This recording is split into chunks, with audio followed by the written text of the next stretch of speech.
I'm Mike with the Logan and the Hobo RV Adventure channel, and today I want to talk about our recent trip to Utah, and I want to give you 5 tips for traveling to Utah in an RV with a small family. One day we asked ourselves, what would happen if we decided not to wait? What would happen if we just decided to go? Well, here's the answer. Logan and the Hobo, best friend forever. Alright, so I'm going to just jump right into the 5 tips I talked about. Give you the 5 tips up front. The first one is you want to travel to Utah, and I'm talking about the national parks in southern Utah is where we went. We went to Zion, we went to Arches National Park and Canyonlands National Park. You want to go in the shoulder season, and so not in the peak season, which is the summertime. You want to go before summer, like in the spring, or you want to go after summer in the fall. The reason is the temperature is going to be a lot better. It's not going to be blazing hot like it is in the middle of the summer. In the middle of the summer, everybody's out of school, everybody's got vacation, and so the parks get really, really crowded. And so my advice is to go in either spring or fall. We went in April, late April. The weather was perfect. It was about 70 degrees every day. The parks were busy, but they weren't overly busy. All right, so Utah has a lot to offer. There's a lot to see and do in Utah.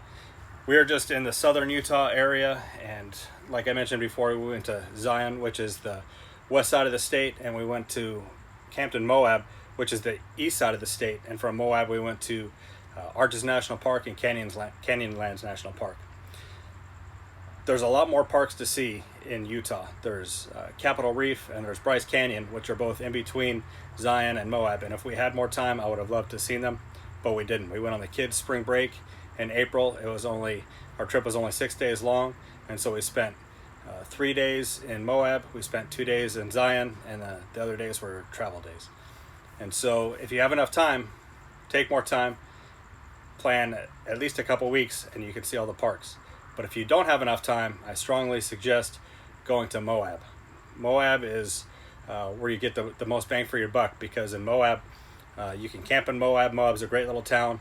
There's all kinds of mountain biking and off-roading to do if you're into that kind of stuff. And then there's also, like I mentioned, Arches National Park, there's Canyonlands National Park, and there's Dead Horse State Park. And Arches National Park is right outside of Moab. It's like 5 minutes away. Canyonlands is about a half hour away, and Dead Horse State Park is in between Moab and Canyonlands. You want to hit the parks in the morning. When you go into a national park, you want to go in the morning. Most of the parks that we went to in Moab, they're accessed by road, and you drive the road to different parking areas. You get out and you see the different sites. Those parking areas fill up fast. We were getting to the parks at like 8 or 9 o'clock in the morning, and we were leaving like 11 o'clock, 12 o'clock noon. And when we were getting there, it was moderately full, but we were able to find parking pretty much everywhere we wanted to find parking. When we were leaving, it was backed up, and people were not able to find parking. And that's really the way to see the sights in the parks, is to park in the parking areas, and then you go on the little hikes and see everything. I know it's real popular to camp in the national parks. It's popular to camp in scenic boondocking areas, and Utah has plenty of both. However, on this trip, we chose to camp in private RV parks, and I'll tell you why. The private RV parks are a lot easier to get into reservation-wise. It's a lot easier to make a reservation. Those national parks are very difficult to get a reservation in a lot of the time, or you have to plan way in advance.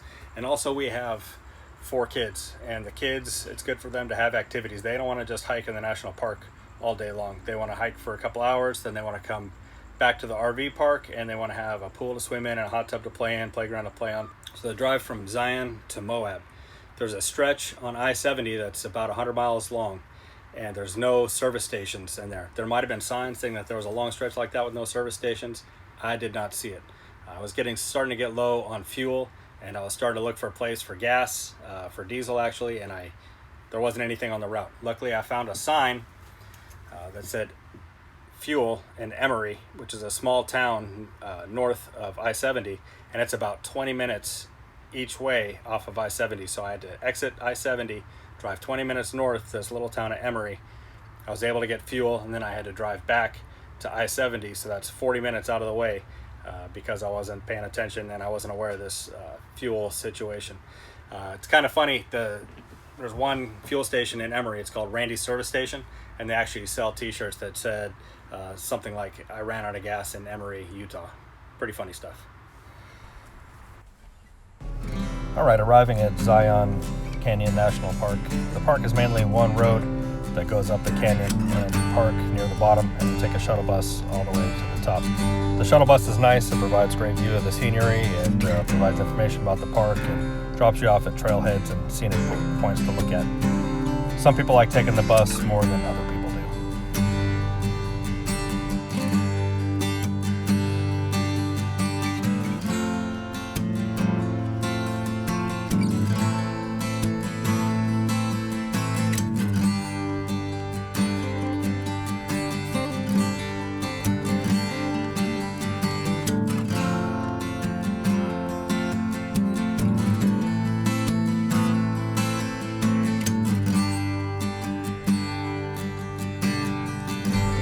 Our first full day in Moab, we went to Arches National Park. Arches National Park is accessible by road, and the road winds all the way through the park. You park in various parking areas to see the sights and to hike the trails. Just like with all the other parks in southern Utah, the parking lots fill up fast, so go early in the day. Delicate Arch was the main thing that we wanted to see. The hike to Delicate Arch itself is pretty long and strenuous, and so we chose for the easier overlook hike, which all the kids could do.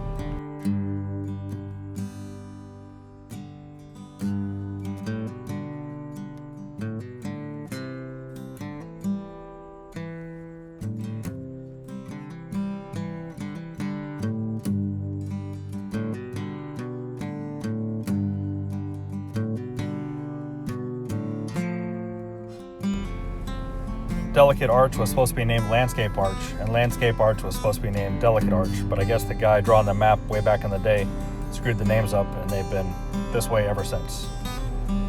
Our second full day in Moab, we went to the dinosaur park that's just right outside of the town. The dinosaur park was fun. It had lots of stuff for the kids to see and a little trail to hike around and see all the dinosaurs, and there was also a pretty interesting science museum and then a video they show which had some pretty interesting scientific ideas, and we'll just leave that at that.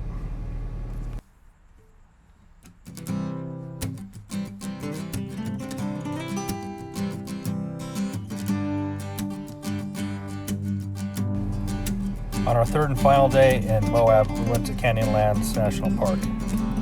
Canyonlands National Park, similar to Arches, has a road that drives through the park, and you park at various stops, and you have access to the scenic overlooks and trails that you can hike on.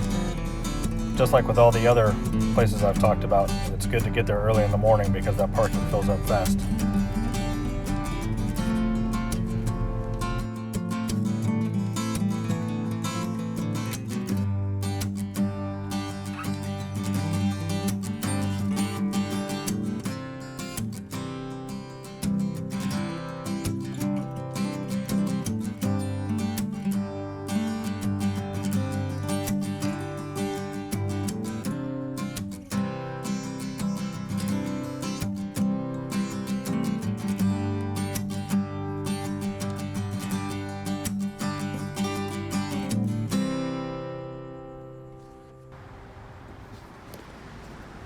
All right, hey, listen, I'm a peacock. You gotta let me fly. I need to get some likes. I need to get some subscribes. I need to hear some comments. Seriously.